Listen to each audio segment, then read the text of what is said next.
Well, the backlash for the Odyssey is getting hotter, which could end up making Christopher Nolan's movie a flopper. That rhymed ain't to play the game bars. Album dropping next week. Let's check this out here. nerdrotic.com.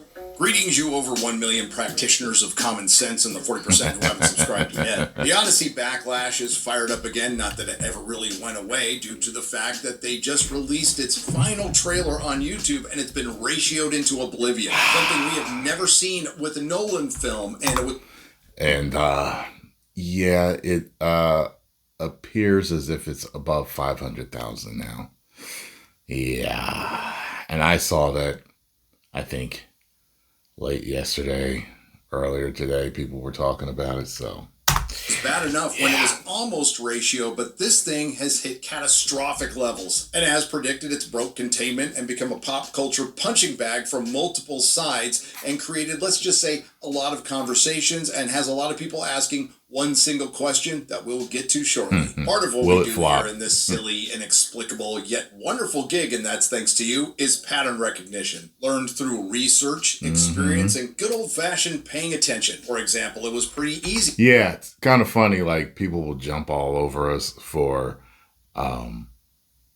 seeing a trailer and then being worrisome about it being another modern audience movie. But it's pattern recognition. We know exactly what they put in it now because they put it in so many different movies, television shows, and video games, and more. Other media, comic books, and stuff. So we know. And like every time we're worried, 99% of the time, every time we're worried, the movie ends up being a modern audience movie. And it's bad and terrible and it doesn't do the numbers that, you know what I mean, that they want it to. But people just want us to spend our money and go into it blindly, even when it looks and it's quacking like a duck. You know what I mean? To figure out that The Rings of Power would be a subversive adaptation of Tolkien's work, if you even want to call it that, and the only consistent thing it's done is lose large percentages of its audience. This is big brain time. Or that The Marvels would be a catastrophic flop, despite its predecessor making $1 billion due to the fact that it was sandwiched between two of And I argue with that all the time. Every time somebody says it made $1 billion, I don't believe it. It's like I told you, I spoke to people over in Hollywood that was like, look, all those rumors about them buying up the theaters, the pictures of the empty theaters, the Rotten Tomatoes fiasco and all that. I was told by somebody close in the business, they buy up theaters all the time or extra seats just to meet certain numbers. And at that time, not Sony, thinking of Sony and their backlash going on right now. Disney was making money hand over fist back then, in between Infinity War and Endgame. So, yeah, I don't believe that made $1 billion. The most anticipated sequels of all time, whose failure can be solely blamed on emulating the themes of the source material, which failed multiple times. Or The Acolyte, from showrunner and former personal assistant to Harvey Weinstein, Leslie Headland. I mean, just look at this show. Who thought it would be a success? Or Snow White, which was a subversive adaptation of the film. Who thought that was going to be a success? Couple that with an actress who was telling you constantly it was a subversive adaptation and talking people out of going to see the movie for 2 years straight, and they listened. Magic mirror on the wall. Who's the fairest of them all? You're ugly, you're disgusting, you get help, you narcissistic bitch. Or the most recent example, Supergirl, which was as sure to fail as the sun rising in the east, setting in the west, Movie Bob having a bad take, or Avril Noah plagiarizing a video. And the only mistake most people made was underestimating its failure. Now those examples are obvious, and you don't need to be Nerdstradamus to figure any of that out. All you would need is an above room temperature IQ, which would exclude the access media. And yes, there are so many more examples, too many to name at this point. It's just rinse and repeat. Beloved intellectual property. It's cast based on identity. There's a fan backlash. The access media starts a toxic fan narrative. Influencers are brought in to overpraise content. Then eventually the TV show or film is released, showing that the fans were completely justified with their concerns, and the TV show or film... See what I told you? Every time the fans are concerned, they release it, and we were right. It's... inevitably like fails, clockwork. the cult begins, and the fans are blamed. This brings us to Christopher Nolan's The Odyssey. Yep. The first big-budget Hollywood adaptation of the story that is the basis for most of Western civilization stories. And it has a lot of people asking a question that I never thought would be associated with a Christopher Nolan film. Will The Odyssey flop? Told you. I told you. Which is a lot, including Christopher Nolan. No matter how you feel about him, whether he's the king of all cinema or completely overrated. I don't think I'm breaking any news here. He's a pretty popular guy. Here's the way I feel.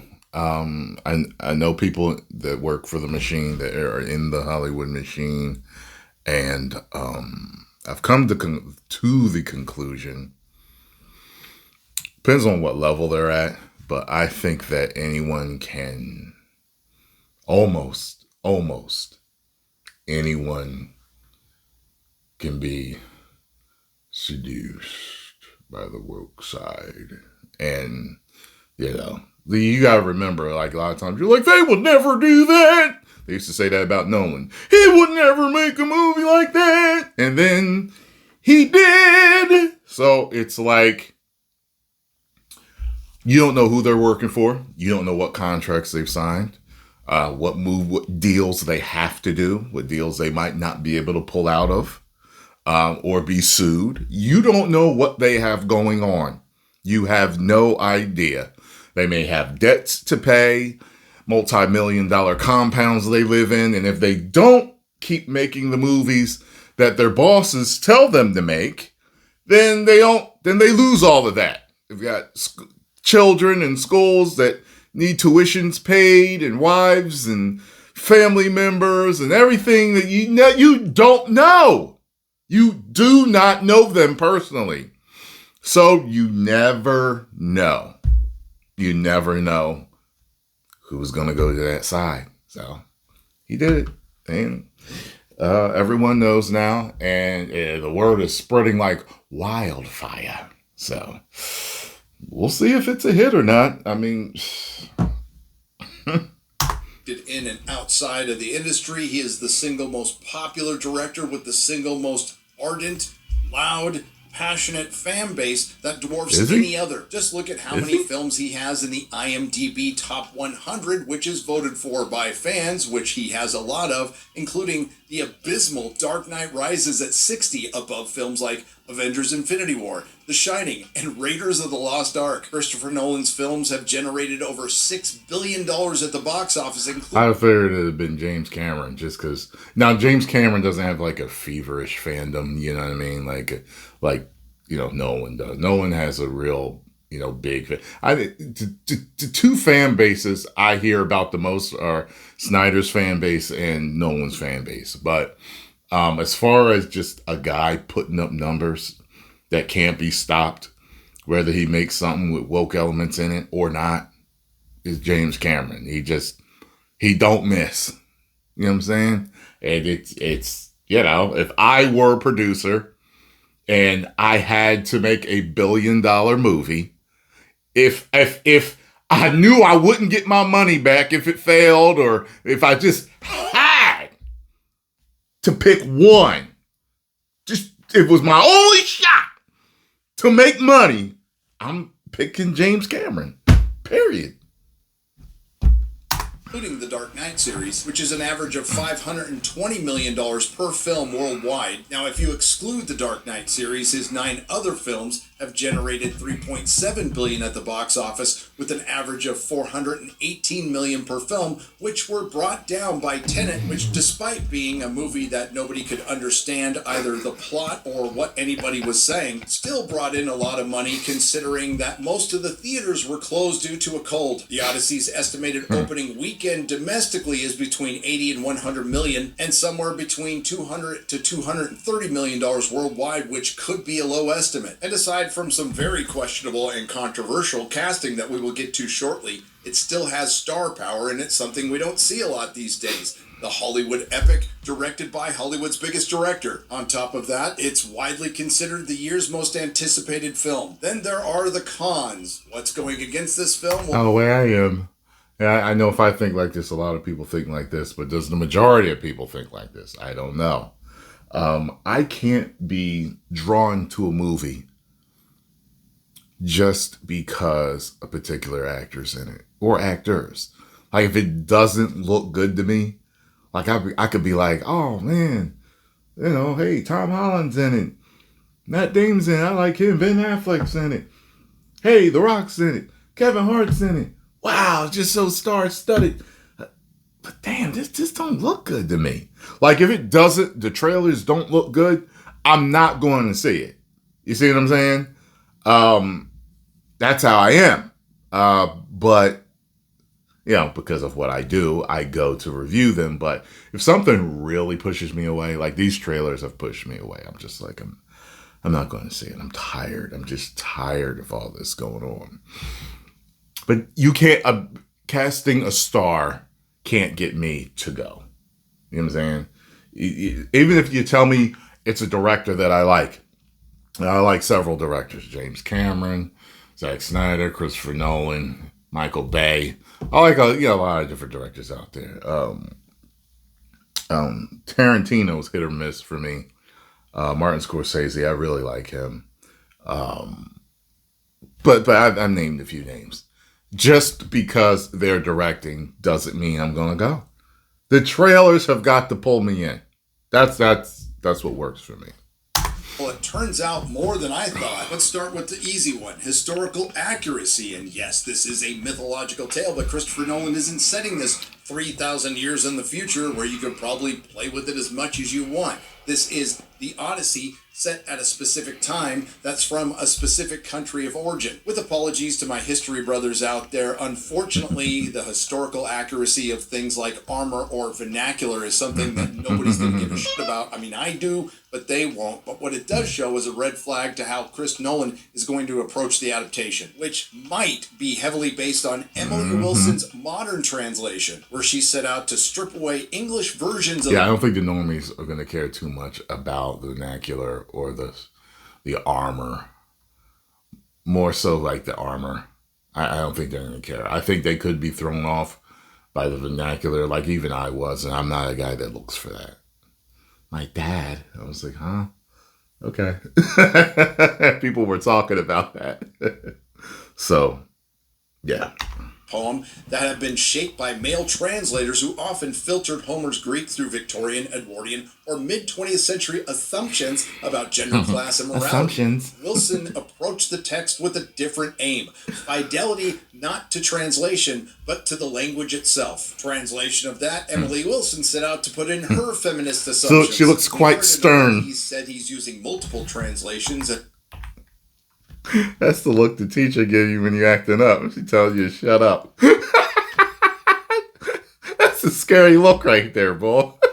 Translation of that, Emily Wilson set out to put in her feminist assumptions. To be fair to Nolan, he said he's using multiple translations, and there's no specific information that he's primarily using Emily Wilson's translation, other than bringing her up twice in 2 separate interviews, and Zendaya taking a picture with her book. And then we have the questionable, controversial, and I believe awful casting of Travis Scott as the bard, John Leguizamo as Emmaus. This guy is a Greek soldier. Zendaya is the Greek goddess Athena, and she's got the best agent in Hollywood outside of Pedro Pascal. She's going to be in some...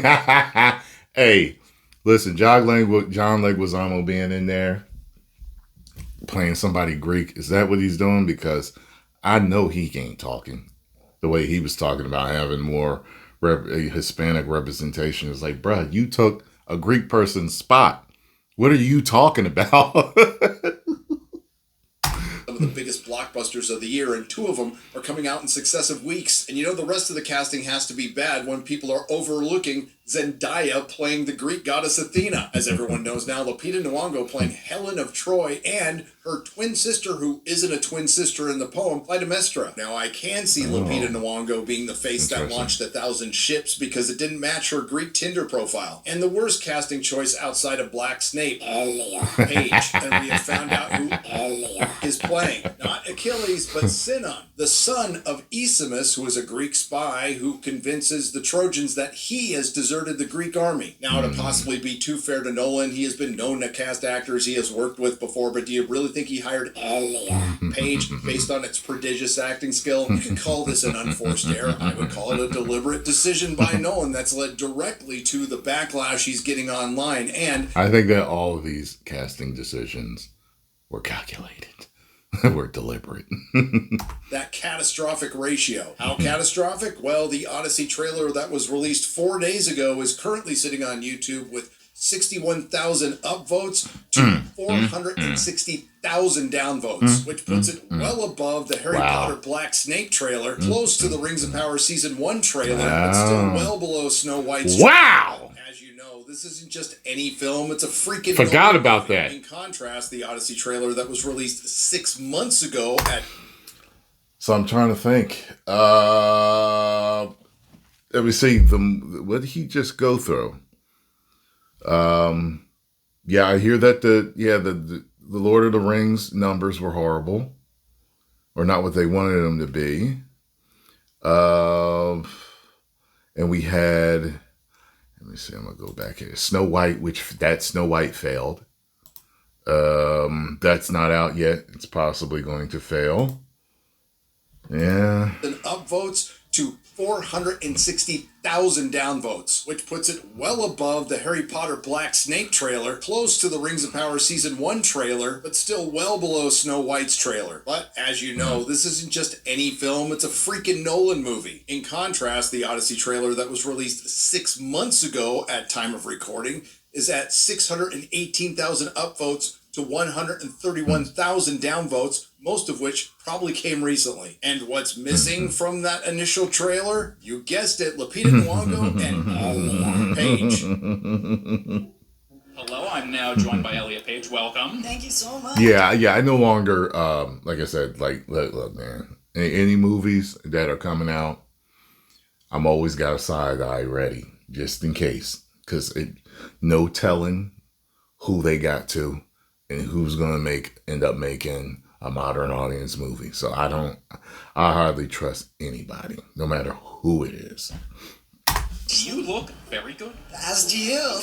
What he has done is take the story we know and look between the lines and present the subtext, the context that we may have missed otherwise. In history, women have been vilified, whether you're a midwife, whether you're, a herbalist, whether you're a healer, whether you're just in tune with the moon. Like, women have just been vilified throughout history. I've been pitching That was like for 4 decades and always finding resistance and not understanding what was going on. I always found a flaw with myself until I got to the point where I go, oh, it's not me. It's you. We have a new update on that latest audio trailer's ratio, and it's gone over 500,000 dislikes. And the comment section isn't any better, including the first one. The funniest part is that the comment section is still open. I wanted to not see a movie more than this one. Yeah. I never thought I would see the day when a movie about Greek mythology... Roll the dice on if you're gonna get a movie review from me. Like, I know someone like Nerdrotic would probably go and enjoy ripping it apart, watching it and just taking notes and like, like I could just see him in the theater right now. He probably does that.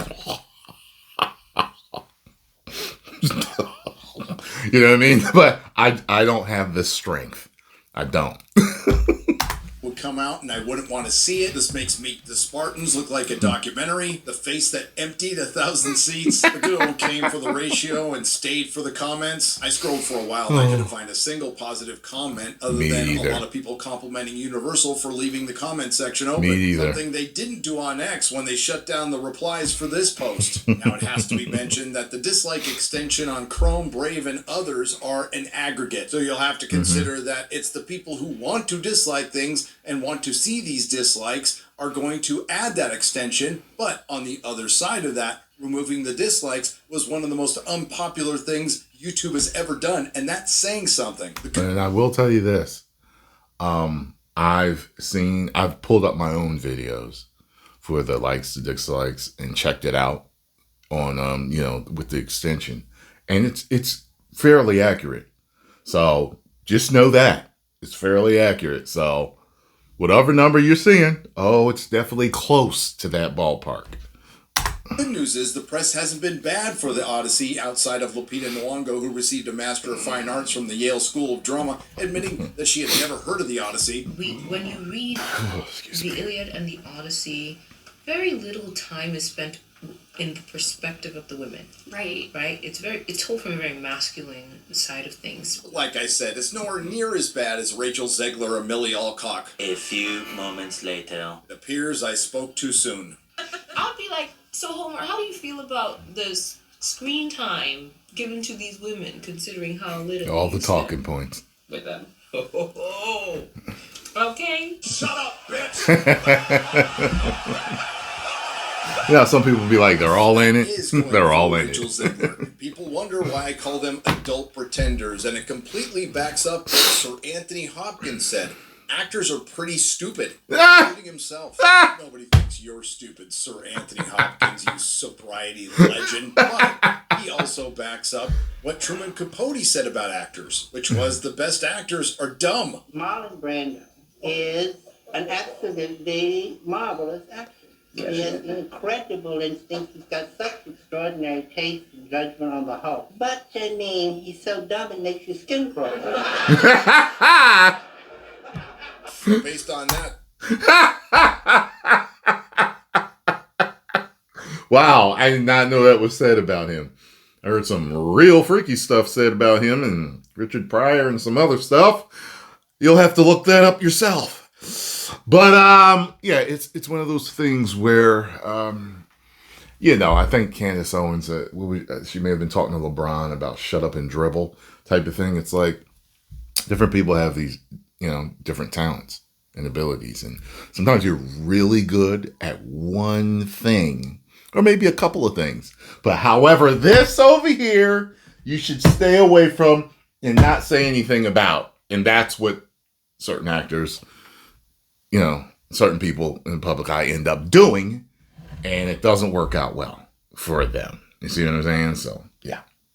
There must be some phenomenal acting in this film. And it also doesn't help that this is broken containment, as they say in the business, and hit the cultural zeitgeist and become a pop culture and culture war punching bag. And the access media is doing their thing, sweeping for Hollywood and blaming Elon Musk and his army of trolls, although people were calling this out long before Elon was. Speaking of Elon, he chimed in today. Chris Nolan desecrated Homer and groveled on his knees, called just him to a meet worm. the woke rules requiring to win an Oscar. What a worm. As I've said before, I think it's a lot more than that, and that's something we'll get to in a little bit. Reminds me of that clip of that dude in court. You remember that? It's criminal in court.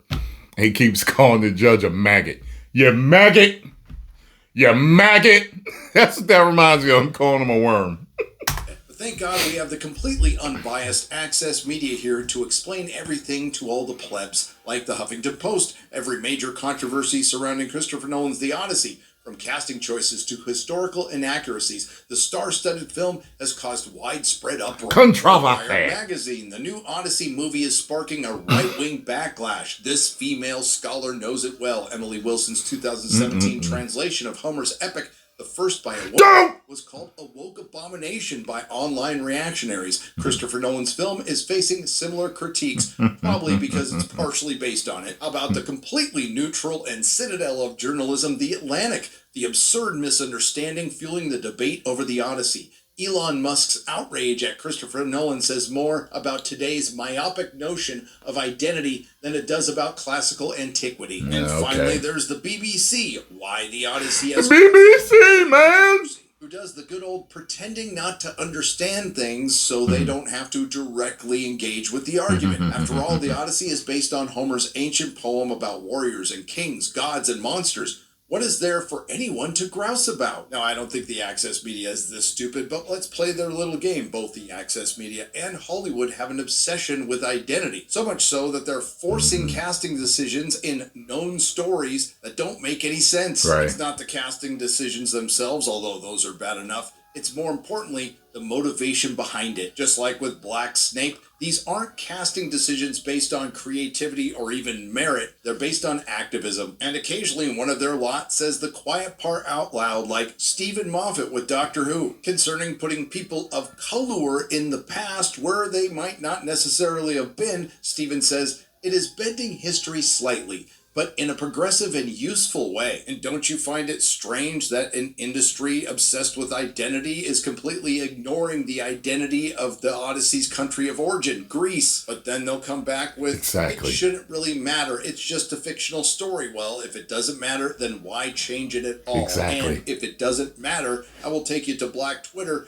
when they completely melted down when Aaron Pierre was just rumored to play T'Challa because he was too light-skinned. Yeah. This announcement sparked outrage. Yeah.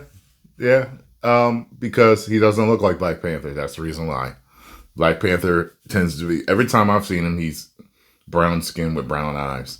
And fans of the character want him to look as much like him as possible. You know what I'm saying? Like, you don't find people getting cast as Bruce Wayne that have blonde hair and pale, or red hair and pale. You know, like, he has a particular, Bruce Wayne has a particular look. And he's got dark hair. It's always dark brown or black. And majority of the time, I think I've seen his hair is black whenever I've seen him in the comic books. And I think he's typically drawn with blue eyes. He's like Superman. They look different, but they're a similar look. They have a similar jaw structure, similar build. You know what I mean? They're similar type looking characters. And yeah, so people want him to look as close as possible. So that's why Black Twitter had something to say about it. You know what I mean? And I don't know, in this specific situation, I wouldn't call it colorism, although there probably was some colorism comments. They just want him to look as close as possible. You wouldn't cast Shamar Moore as a Black Panther either. You know what I'm saying? So Black people know what Black Panther looks like. From Black men especially, and they were not happy about this casting. And they were not happy about it because they feel that Aaron Pierre is too light-skinned and or racially ambiguous to play Black Panther. And you would expect this from absolutely anybody else except for Christopher Nolan, who doesn't need to lower himself to play these games, but it looks like he has. Sure, there was some very light and ridiculous criticism of Oppenheimer not being diverse enough, and as Elon and many others pointed out, maybe Christopher Nolan just did this to win awards, but I would argue he would have won them anyway. My example would be Oppenheimer. My conspiratorial mind goes to different places. I believe Nolan has done this to reinforce the beliefs of a dying industry. If you want to talk about an overrated director, an industry that just gave Paul Thomas Anderson's One Woke After Another Best Picture, Christopher Nolan is 100% responsible for all the decisions made in this film. Nobody gives him notes. Nobody tells him what to do. That's Just what like I think. Black Snape, Black Cleopatra, Black Valkyrie from the MCU, the Elves of Color, the Dwarves of Color, the Harfoots of Color. Within the industry, this type of casting is seen as an act of resistance, which breaks the immersion and kills what's left of any... I'll tell you this, a lot of my people are tired of being tokenized and used for this agenda. Trust me on it. There's some that have drank the Kool-Aid, but a lot haven't. Authenticity in the story, and that's what the audience sees. And this isn't our first rodeo, so for anybody pretending to wonder why the Odyssey is receiving so much backlash, well, it's everything that's led up to it. Now, if Chris Nolan's name wasn't attached to this film, I think it would completely bomb. But it is, so this brings us back to the original question in the title of this video. Will the Odyssey flop? And the honest answer Possibility. is... It's a possibility. I'll just stick with my original assessment and say I would be absolutely shocked if it did. Although, maybe not as much after Lupita Nyong'o's comments. But you can't blame... Be shocked if it did? I wouldn't be shocked if it did. I'd be like, so it did. That's how I would be. And I come out, oh, it's not make. Well, he said everything I've been saying, it seemed like it could. You know, but I wouldn't be, it flopped. No, I wouldn't be shocked. people for thinking speaking, it's gonna flop because all the signs are there. This is Nolan's most expensive film, costing $250 million. There's probably a couple of $100 million in marketing. So that puts the break-even point somewhere between $500 and $600 million. I think it's far more likely that it underperforms or barely makes some money, but there is the possibility it could make $1 billion, which is definitely what Universal Pictures is expecting. This was the movie I was most looking forward to this year, and now I'm just way more concerned on whether or not it's going to be good. But I don't think it's going to be a flop, especially in the sense of Supergirl. But if I'm wrong, feel free to roast me until the end of time, because I can still be a sweet summer child. Now, I put up a poll on Twitter, not it's going to be good, but I don't think it's going to be a flop, especially in the sense of Supergirl. But if I'm wrong, feel free to roast me until the end. Yeah, it probably won't be as bad of a flop as Supergirl because it has the Christopher Nolan popularity armor on it. It might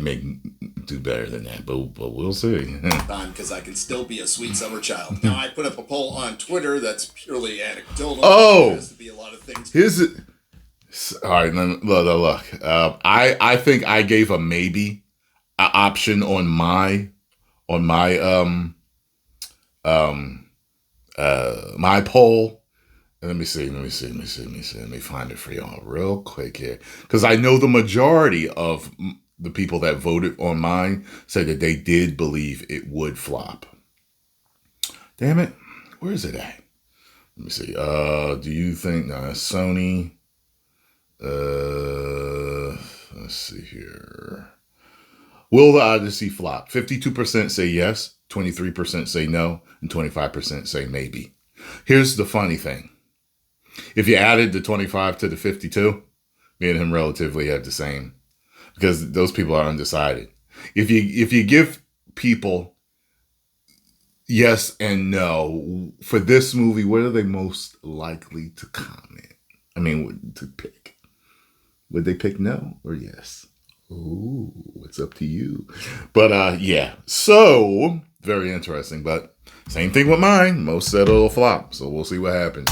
Considered, but right now, overwhelmingly, it's voted as a flop. But we will find out soon and see if Christopher Nolan has lived long enough to see himself become the villain. You either die a hero or you live long enough to see yourself become the villain. Well, in many people's eyes, he already is the villain because he made a movie like this. So it is what it is. Post comments down below. Let me know what you all think. If you enjoyed my thoughts and reaction to this, make sure you get over to Nerdrotic and subscribe.